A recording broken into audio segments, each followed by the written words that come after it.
Okay, so we're back to Ilchot Tefillin, and again now we're towards the end of siman lamed bet, regarding actually not the parashiyot, which is what we were discussing till now, but actually the structure of the tefillin itself.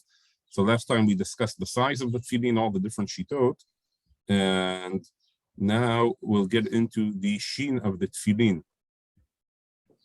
Okay, so maybe let's start with the tour and then go back and see some sources. So the tour says, "Ubeodo lach, yasenu kemin shin boletet mikimtei haor, achat miyamino ve'achat mismolo." In other words, this is regarding the tefillin shel rosh, while the or while the skin is still wet and it's pliable. So then you create a shape from the sort of kimtei haor, sort of folding or creasing the leather in a way that it will create the shape of a shin. We have two shins on the tefillin shel rosh, one on the right and one on the left. Shel smolo shehu yamin hakoreh, perush haomed lenegdo. In other words, on the left hand, from your perspective of the person putting the tefillin, which is to the right of the person standing before you, yaseh la arba'a rashim. You make it the tefillin with four heads, I guess he would translate it. In other words, just take a picture here, like this. See in the picture here, it's not a regular shin which has three, it's a tefillin, it's a shin with four. And v'shel yamino, but what's on your right, which is to the left of the person standing against you, yaseh la shlosha rashim. That's a standard shin with just three heads or three legs, whatever you want to call it. V'achar sheyityabesh v'yitkasher haor yafeh al hadfus, yotzei hadfus v'yisharu kemin arba'a batim. That's the mold that you put it on to create the shapes of for the four parshiyot going into the tefillin, and then afterwards you'll be able to enter. And then he adds here, and you should extend the shin until the bottom of the shin reaches down to the place where the tefillin shel rosh, where the bait is sewn together with the what's below it, the pitura. Now, in the Gemara, there's very little about this. If we go into the Gemara on the shin shel tefillin, much about it. The Gemara says is, Amar Abaye shin shel tefillin halacha Moshe miSinai. That's all it says. Shin shel tefillin halacha Moshe miSinai, v'tzarich sheyagia charitz lemkom hatefer.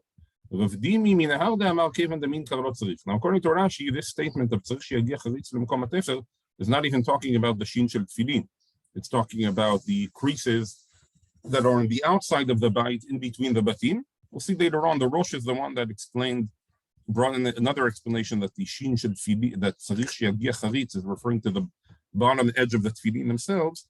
And that's where the tour took it from, that the bottom of the tefillin should reach the point where we have the tfarim, where it's sewn together on the bottom of the batim.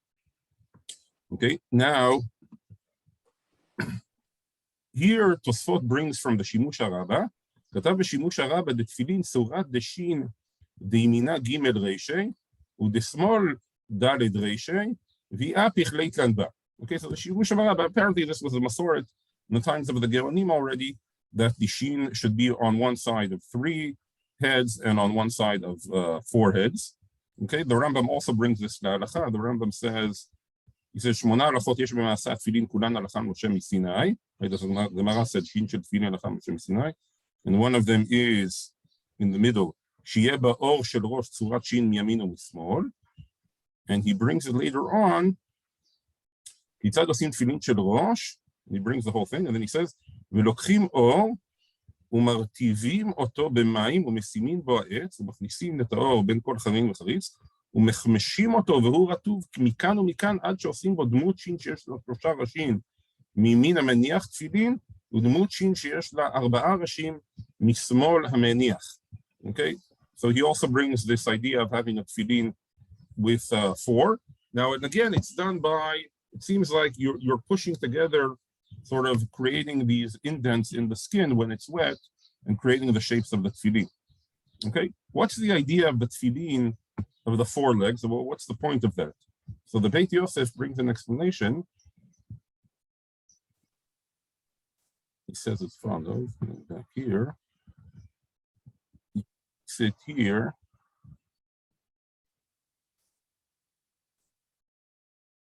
says here, לפי הטעם ששמעתי על שני שילין, מקלט רישי ומארבע רישי, שהוא כנגד שתי כתיבות שיש לנו, כתב הלוחות וכתב ספר תורה. כתב הלוחות היה כתיבה שוקעת, שנאמר שחרוט על הלוחות, הרי שכל האותיות היו מן האוויר. נמצא שיש לשין 4 דפנות, ל3 אווירות, היא שין ל4 ראשים של קמטים, ונעשה שין מ3 אווירות. In other words, according to this explanation, the idea of the sheen of the 4 heads is to actually create a shape of a sheen in the spaces in between. Okay, it's a little hard to imagine, but if you take a look, let's say here at the sheen of the 4, maybe there's a better image. Yeah, here maybe. The sheen here of the 4, so sort of the space in between them creates the shape of a sheen. Okay, and we'll see the Mishnah Berurah mentions that there are opinions that actually you should do it in a way where these legs are not connected on the bottom, so that it will actually be a full space of the sheen inside the space in between the legs. Okay, but that's sort of at least one of the explanations why we have the sheen of the 4. That's to create a sheen like in between them, which is zecher luchot habrit, where it was charut al luchot. So the sort of the that's how the shapes of the letters were actually engraved. So it sort of creates an engraved sheen on the bite of the tefillin. Okay, another problem is how exactly do you do it? Okay, so one way, as we saw, is you take it when it's soft and you try to sort of move and fold and crease the or until you create a shape of the sheen. Another option to do it would be to put it on a tfus, on a mold, which would create the shape. Okay, but that creates a certain issue. So here the Beit Yosef brings the discussion. He says, כתב באורחות חיים, לפיכך עושים שין יותר משאר אותיות כדי לרמוז הימים שאדם מניחן בשנה שם שין. Okay, very nice. Another explanation why we have dafka shin. It's a hint. One possibility, obviously, shin is keneged shem shaddai.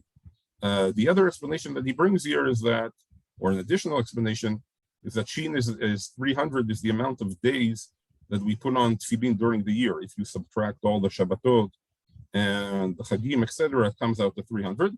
That's not exactly precise. They put here in the note, it depends what kind of year.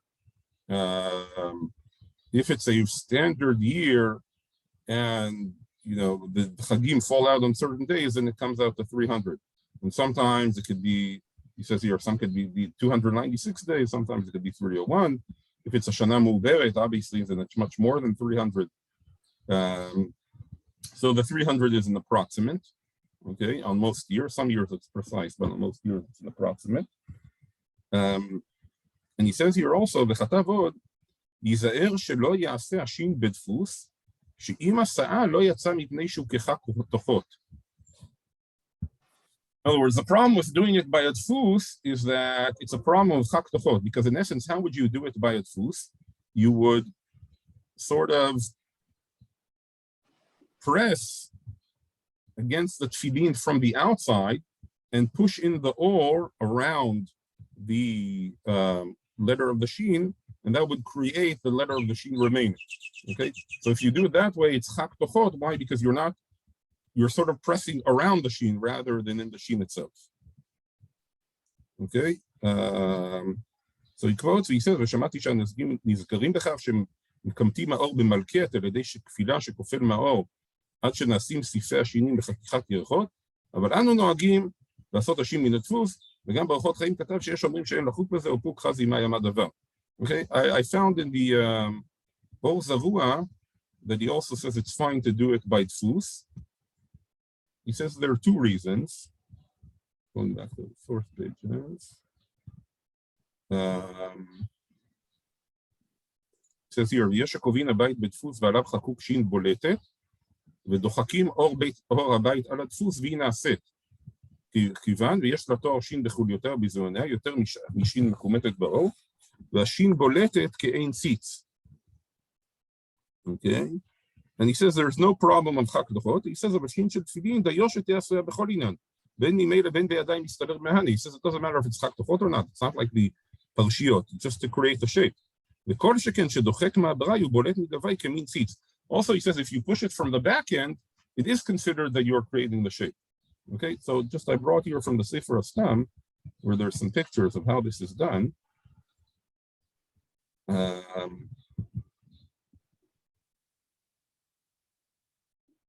Very interesting. First of all, he says that the first option that the poskim mentioned about trying yourself to create the shapes, he says that was only possible when they still made the tefillin from or be'ema daka.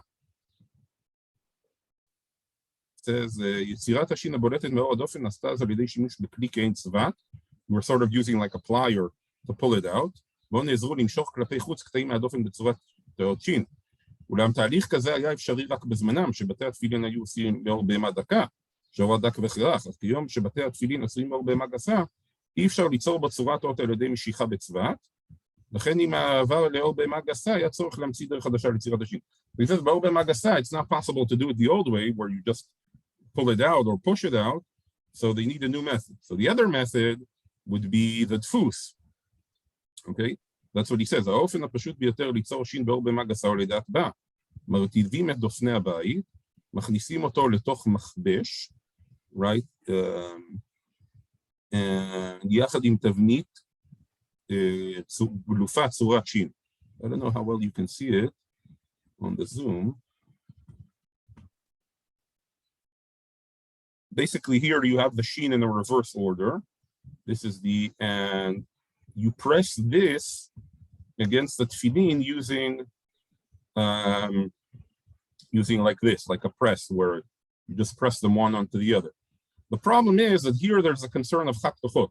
Again, the Ozer said chakdochot, first of all, it's fine if I make the sheen chakdochot.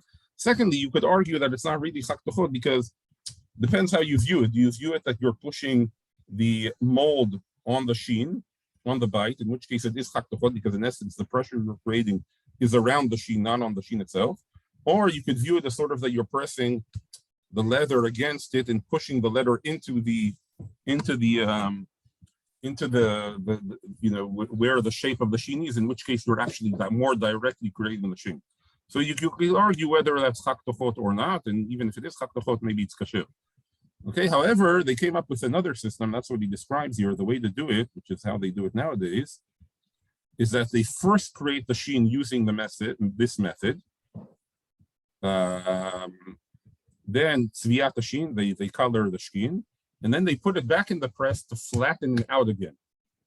Okay, and then afterwards they take the plier or some sort of screwdriver or something, and then they push the sheen out again.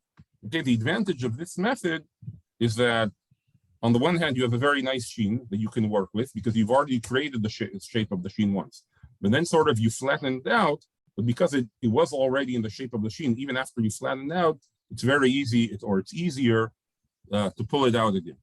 Okay, so then that solves by flattening it and then pulling it out again. That solves the problem of the chakdochot because when you pull it out, you're not working around, you're creating directly the shape of the sheen. Okay, he describes here that you have to be careful exactly how you pull it out, that you're always working on the sheen and not around to do it. And he brings another method, which instead of pulling it out with a plier, he says there's another method to work with needles, that you put needles in each of the spots and you pull it out with needles. The advantage of the needle method is sort of there's less of a concern of chakdochot in the sense that when I'll pull it out, I'll push around the sheen or not. It seems a bit far-fetched, but that's what he describes. The disadvantage of the sheen is that you're puncturing the leather, so it could cause problems. So, but some do it that way, according to what he describes. But it seems from what I read that the more common method is the first method. Again, you create the sheen with the mold, and then you flatten it out, and then you pull it back out again with like a plier or some sort of tool.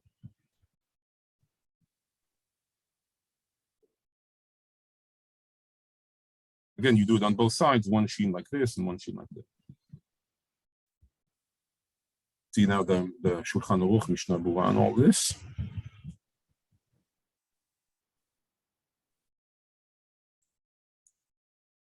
Okay, so he says, the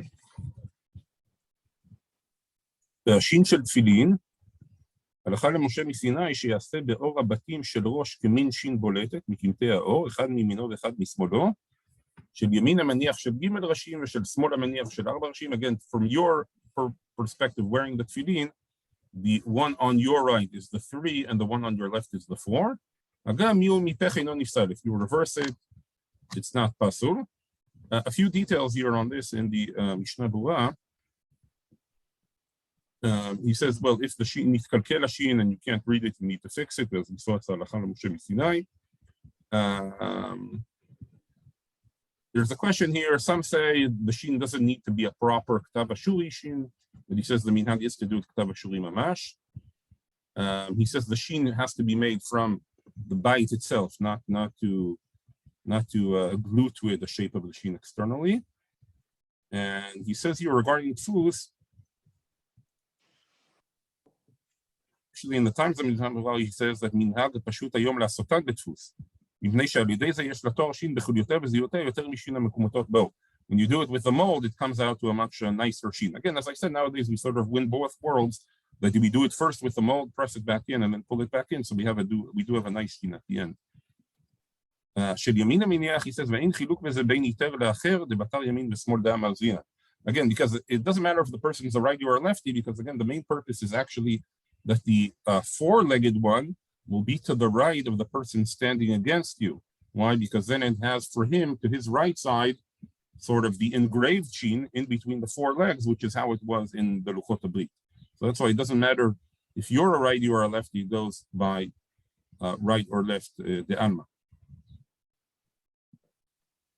Okay, and he says, however, if I did on both sides just the shin of Losha Rashim or Rabba, then it's pasul. In other words, if I switched around, as long as I have 1-3 or 1-4, it's fine. Even if I switched it, I got the sides wrong. But I need to have 1-3 and 1-4.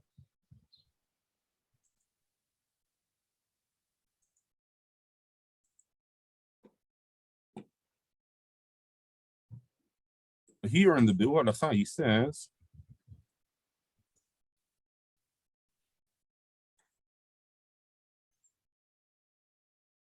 we'll see that soon in the next seif.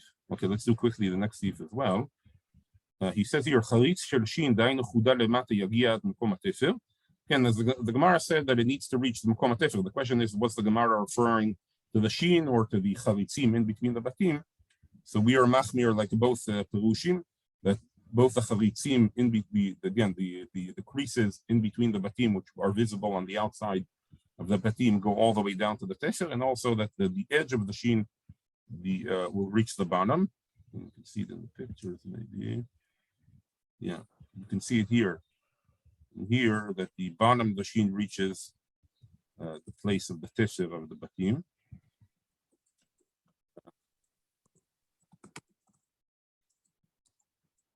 That here, the Ainu Ad Titura Mamash, ובדיעבד, כאשר אפילו לא הגיע הכל שיש צורת שין עליו. But בדיעבד, if it didn't reach its kasher, again, it's not clear that even the Gemara was referring to that, and it's not clear that it's makiv, so that's why b'di'evet, even if it doesn't reach the bottom, it's kasher. Here the Ramash says, אגב, וכן היוד שבשין, צריך ליגע למטה בשולי השין, ולא ימשוך השין הרבה, אלא שגם שולי השין נראה על התפר. Now here is very interesting. Here, regarding the yudim shebashin, again, the upper parts of the shin, here, the Mishnah Berurah brings a very interesting discussion. He says as follows, יש מהגדולים שמחלקים בין שין הימני לשמאלי, שבשמאלי אדרבה ידקדק שלא ייגעו היהודים בשולי השין למטה. Why on the left one? The left one again is the one with the 4, because there you're actually trying to create the shape of the letter of the shin chavut in between them. So some say actually better it doesn't touch, so then I have a more complete shape of a shin in between them. Okay? אבל המגן אברהם פסק דין לחנה בין הימני והשמאלי, ובשמאלי בעינת ששני היהודים יהיו נגיעים למטה. וכן כתב בפרי מגדים, לכן כתב ראוי לעשות, וכן כתב בברכי יוסף, וכן כתבו שאר אחרונים. עוד כתב בפרי מגדים, דירה שהיה לשין עם צורת יהודים לא קווים פשוטים בעלמא. The shinim should be a proper shape of a shin, like we do a stam with a yud, and not just lines. Okay, now actually this is also dependent on the previous machloket, because if I'm trying to create the sheen in between them, and not that the sheen is what I'm actually sticking out, but rather what's in between is the seif of the sheen, and the rabba, then it should not be with the yudi. Okay, that's what he explains in the Orach Chaim. And he says here, ודע עוד, לפי דברי הגדולים שסוברים דשין שמאלי לא ייגעו היהודים שלו בשולי, הוא הדין גם היהודים שלו גופאי, הוא לא יהיה להם תמונת יהוד כמו בשין של ג' ראשים, אלא יהיו קווים פשוטים. לכן, לפי פסק המגן אברהם, שיש לחלק בין הימין לשמאל, גם בזה אין לחלק. ואם עשה בשין של ד' ראשים קווים פשוטים ואין מגיעים עד שלהם, מותר תדסתרי. So again, he says, it's sort of ממה נפשך. If I make the sheen, the left sheen, straight lines and not yudim, then that means my sheen is actually what's in between them. So therefore, in that case, actually, it should not be touching the bottom, okay? So that I should have a full sheen in the sort of airspace in between the sheen. That's on the sheen of the 4. If I make it 4 yudim, then it has to touch on the bottom, because then I'm saying, no, the part that's sticking out is my sheen, not the part in between them. And it should be touching on the bottom. So the 2 machlokot here are habehataria. Anyway, the Maisa, I haven't seen anybody do the other way. We follow like the Magen Avraham says, and we do here also the 4 shinim with yudim and everything, and it does touch on the bottom. Here, see here better. But in theory, there is an opinion that these should be straight, which would create sort of the sheen, and then leave this open here on the bottom, and that would create, these are the 2 yudim, and that would create the shape of the sheen sort of in between them. All right, any questions, comments? Okay, all right, very good. Shkoyach to everyone. Thank you. Shavua tov.